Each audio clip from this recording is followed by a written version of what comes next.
우리가 지금 살펴보고 있는 마태복음 10장은 예수님의 두 번째 강화, 예수님의 두 번째 가르침으로써 세상에 보냄받은 자들에 대한 교훈을 우리에게 주고 있습니다. 어제 우리는 보냄받은 자들이 보냄받은 그곳에서 마주하게 될 박해, 고난, 핍박, 그 파도, 풍파 이런 것들과 관련된 교훈들을 살펴보았는데요. 오늘 이어지는 본문은 이제 우리가 보냄받은 그 세상 가운데서 우리가 가지고 있어야 될 것이 무엇인지, 특별히 우리의 마음속에 우리가 반드시 가지고 있어야 될 것이 무엇인지. 여러분, 사람이 군에 갈 때에도요, 뭔가 준비를 하고 가야 돼요. 마음의 준비를 하고 가야 되는 것처럼 하나님이 우리를 보내신 그 세상으로 갈 때에, 그 세상에 있을 때에 우리의 마음에는 무엇이 갖추어져야 하는지, 그것을 말씀하시는 오늘의 교훈을 통하여서 우리에게 주시는 두 가지 교훈을 살펴보려고 하는데, 그 첫 번째는 바로 경외감입니다. 경외감.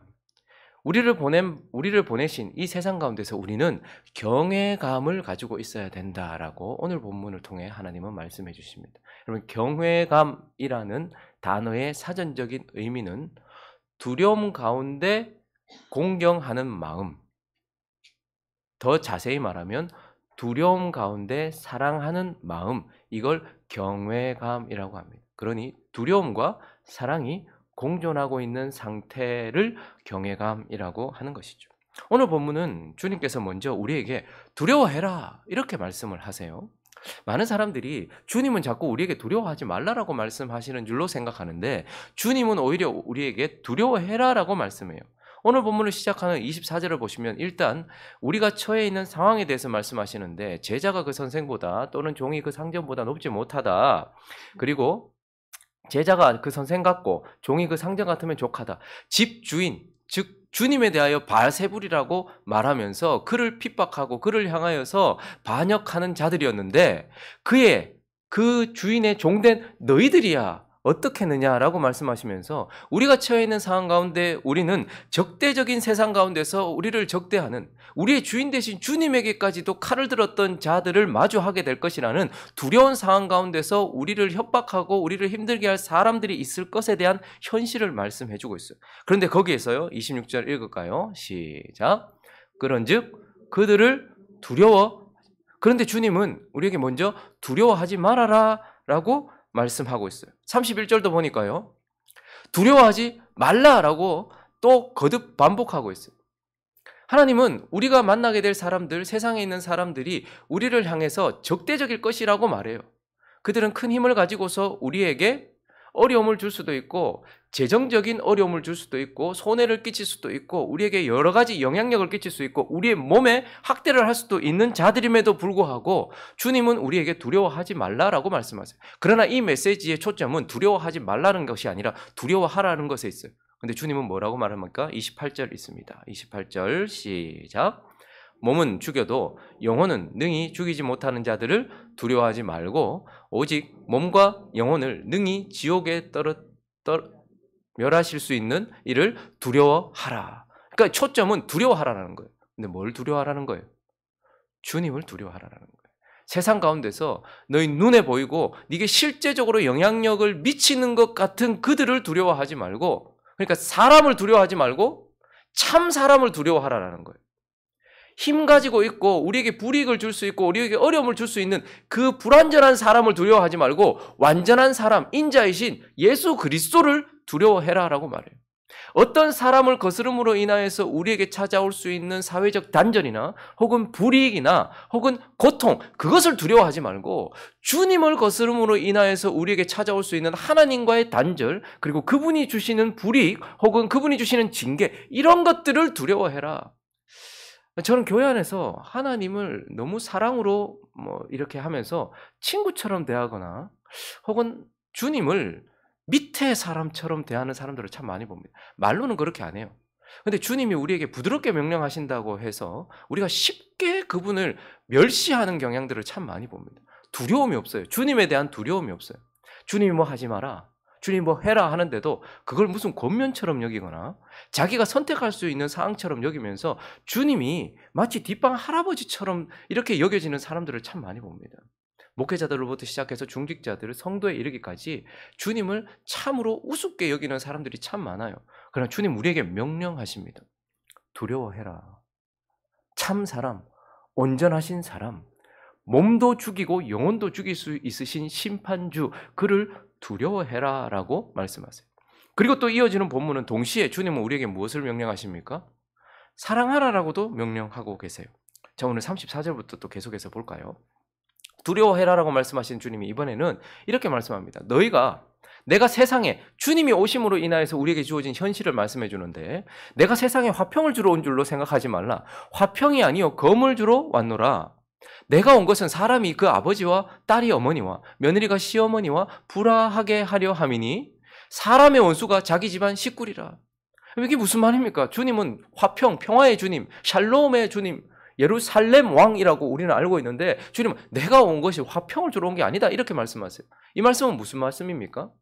내가 옴으로 인하여서 너에게 주어지는 평화는 너희가 생각하는 일반적인 평화가 아니라 하늘로부터 주어지는 평화요, 하나님과 평화하는 그 평화를 주신다는 거예요.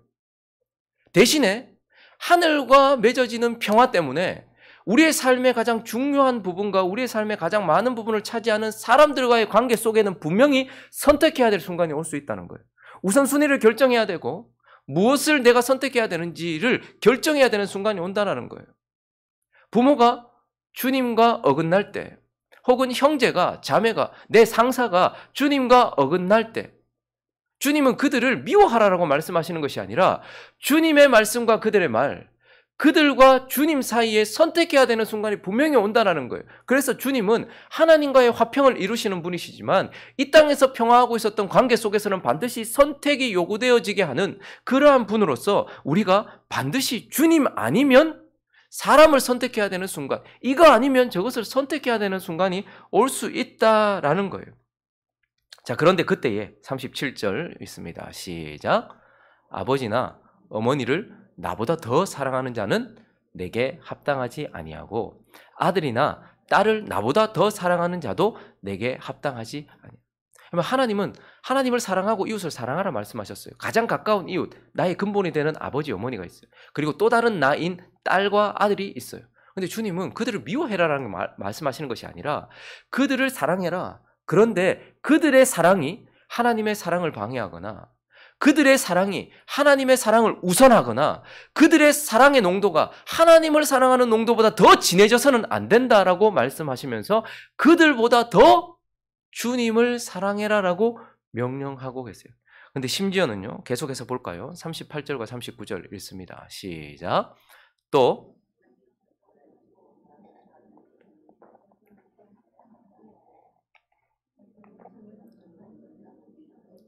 나를 위하여 자기 목숨을 잃는 자는 얻으리라.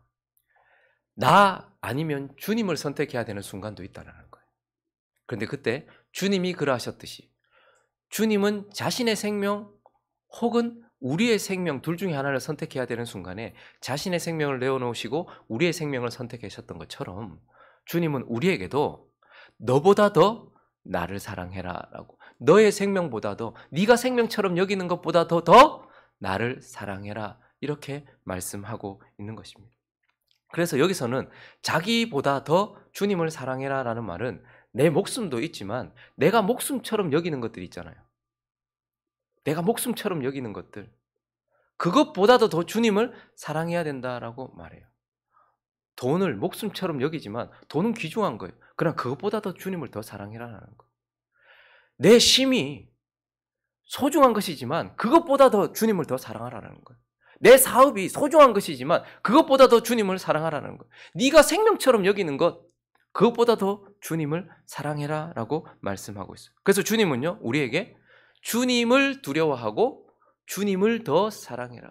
세상보다 더 주님을 두려워하고 세상 사람들과 세상에 있는 것들과 너보다 더 주님을 사랑해라 라고 말씀하시면서 두려움 속에서 사랑하는 마음, 즉 주를 경외해라 라고 말씀하고 있는 것입니다.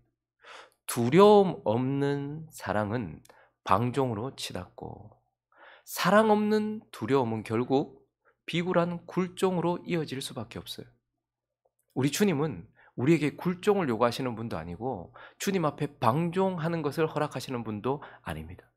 그분은 우리에게 두려움 가운데서 두려움을 가지고서 주님을 사랑해라 라고 말씀하시면서 한마디로 주를 경외해라 라고 말씀하고 있습니다. 세상 가운데서 주를 경외하는 것은 쉬운 일이 아닙니다.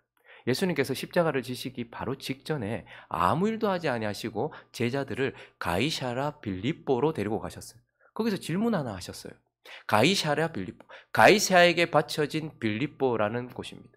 그곳에는 가이사의 동상이 높이 서 있었을 것이고 가이사의 힘이 최고라고 여겨지는 도시 한복판에서 너희는 나를 누구라 하느냐라고 물었고, 세상 사람들이 누구라 하느냐 먼저 물으셨고, 너희는 나를 누구라고 하느냐, 주는 그리스도시요 살아계신 하나님의 아들입니다라는 고백이 거기서 성령으로 인하여 아버지께서 주신 은혜로 인하여서 고백이 터져 나왔어요. 그래서 주님은 이 세상 한복판에서 나를 경외해라 라고 말씀하시는 거예요. 그러므로 우리도 지금 우리가 서 있는 이곳에서 주를 경외하시기 바랍니다. 돈 잃을까 봐, 사람 잃을까 봐, 인맥 잃을까 봐, 건강 잃을까 봐, 손해 볼까 봐, 그것 때문에 주를 터부시 여기는 것이 아니라 그러한 것들이 우리에게 주어진다 할지라도 주를 더 두려워하며 주를 더 사랑하는 경외감을 가지신 저와 여러분 되시기를 예수 그리스도의 이름으로 축원합니다. 그리고 오늘 본문을 통해서 또 한 가지, 세상으로 보냄받은 자들, 그러한 자들이 세상 가운데서 가지고 있어야 될 두 번째 마음은 바로 자존감입니다. 자존감의 사전적 의미는 무엇이죠? 자존감은 스스로 품위를 지키며 자기 자신을 존중하는 마음, 이걸 자존감이라고 합니다. 자존감은 스스로 자기를 높이는 교만한 마음을 말하는 것이 아니라 자기 자신을 있는 그대로 받아들이며 품위를 지키고 있는 자존중감, 이것을 자존감이라고 하는 것입니다. 그런데 이 자존감은 어디에서 나오는 것입니까? 자존감을 가지고 있는 자들, 올바른 자존감을 가지고 있는 자들은 참 삶이 편안해요. 평안하고요. 자존감은 그런데 어디서 나오는 것입니까? 그리고 세상에 있는 사람들은 자존감이 외적인 것을 가지고 있을 때 나온다고 생각해요. 보이는 것에서 나온다고 생각을 해요. 그래서 많은 학벌을 가지고 있으면 자존감이 높아지는 줄 알고 자존감을 가지고 있는 줄 알아요. 그리고 많은 재물을 가지고 있거나 어떤 눈에 보이는 것들을 가지고 있으면, 그래서 여성들은 자존감을 키우기 위하여서 얼굴을 수술하고 외모를 가꾸며 몸매를 가꾸어요. 남자들은요, 능력을 키웁니다. 내가 어떤 차를 타고 있느냐, 몇 평 집에 살고 있느냐, 내 사업이 얼마나 크기를 가지고 있느냐, 내가 어떤 브랜드의 옷을, 명품을 입고 있느냐 없느냐, 여기에서 자존감이 나온다라고 생각을 해서 그 외적인 것, 내가 무엇을 외적으로 가지고 있는가에 초점이 다 맞춰져 있어요. 그래서 차는 특별히 우리나라 사람들은 더 그런 것 같아요. 차는요, 이동수단이 아니에요. 자기 자신의 가치를 드러내는 자존감의 증거로 표현되고 있어요. 집도 마찬가지입니다. 그리고 내가 가지고 있는 그 모든 것들이 내 자존감을 높인다고 생각을 해서 눈에 보이는 것, 외적으로 내가 무엇을 가지고 있는가에 따라서 자존감이 형성된다고 생각을 해요. 그리고 또요, 자존감은 사람들의 인정에서부터 나온다라고 생각을 해요. 그래서 얼마나 많은 사람들이 나를 아는지, 그리고 나를 아는 사람들은 얼마나 나를 존중하고 있는지, 사람들의 어떠한 인지도, 여기에서부터 자존감이 나온다라고 생각을 하죠. 그래서 좀 사업이 안 되면요, 자존감이 확 무너져요. 사람들이 자기들을 인정해주지 않는 것 같으면 사람들의 그 마음속에서 자존감이 확 무너져요. 그런데 희한한 건 명품을 입고 차는 최고급 차를 타고 집도 넓은 데 있는데도 자존감을 가지고 있지 못한 사람들이 얼마나 많은지 몰라요. 그래서 주님은, 진리는, 자존감은 외적인 것을 가지고 있는 것, 보이는 것에서 나오는 것이 아니라 내적인 것을 가지고 있는 것, 보이지 않는 것에서부터 나온다라고 말씀해요. 내 속에 하나님의 생명이 있을 때, 그때에 제대로 된 자존감이 나오는 거예요. 내 속에 하나님의 영을 소유하고 있을 때, 그때 제대로 된 자존감이 나오는 거예요.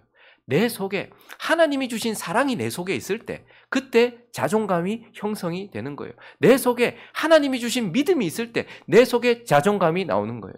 내 속에 하나님이 주신 평안이 있을 때 그때 자존감이 형성이 되는 것입니다. 그래서 보이는 것이 아니라 보이지 않는 것, 그리고 외적인 것이 아니라 내적인 것을 소유하고 있을 때, 그러니 이게 없으니 외적인 것을 아무리 채워도 자존감이 형성되지 않는 거예요. 그러나 보이는 것은 별로 그렇게 많은 것 같지 않은데 그 속에 하나님이 주신 생명, 믿음, 사랑, 평안, 소망 이런 것들을 가지고 있는 자들, 이런 자들이 그런 자존감을 가지고 있어요. 그리고 자존감은요, 하나님 한 분이라도 주님이 나를 아신다라는 것, 주님의 인정을 받을 때에 그때 진정한 자존감이 나타나는 것이고 형성이 되는 것입니다. 그런데 오늘 본문에서요, 주님이 세상 가운데 있는 우리에게 경외감을 가져야 된다라고 말씀하시면서 동시에 우리에게 엄청난 자존감을 형성할 수 있도록 우리의 가치를 말씀해 주고 있어요. 40절을 읽어볼까요? 40절 읽어주십시오. 시작.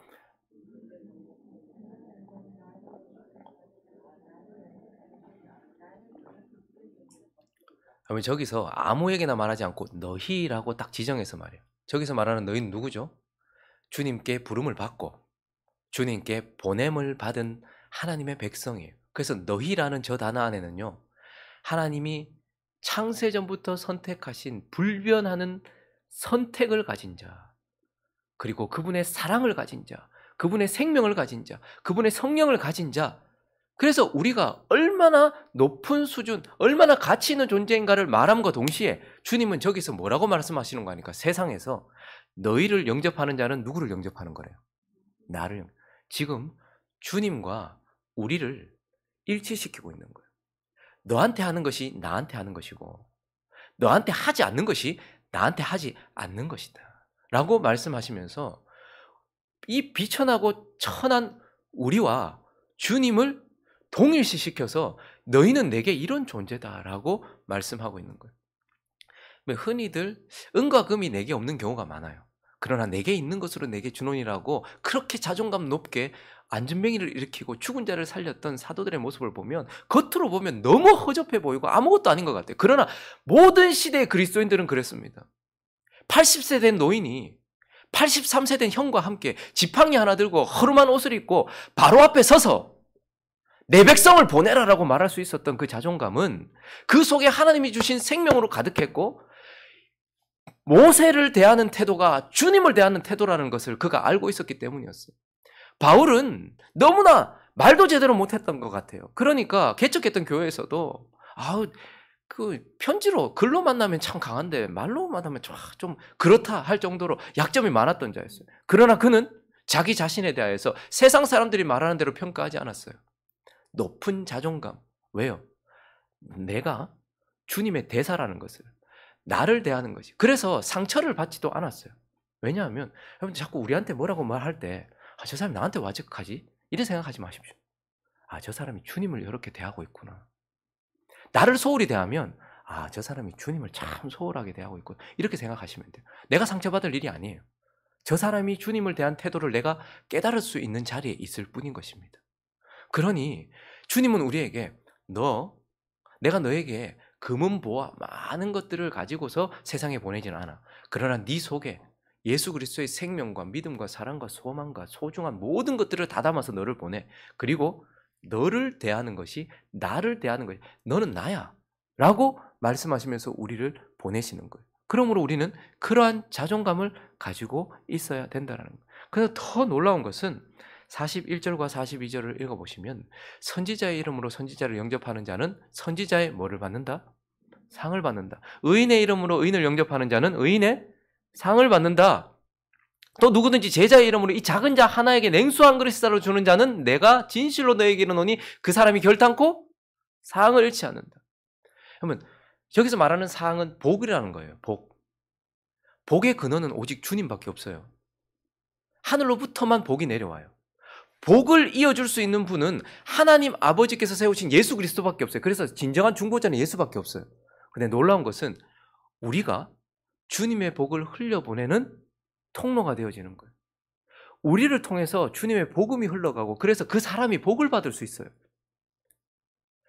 우리를 통해서 그 사람이 영원한 상급을 받을 수 있다는 말이에요. 그러므로 세상 가운데서 그리스도인 된 저와 여러분이 얼마나 소중한 가치인지를 알아야 돼요.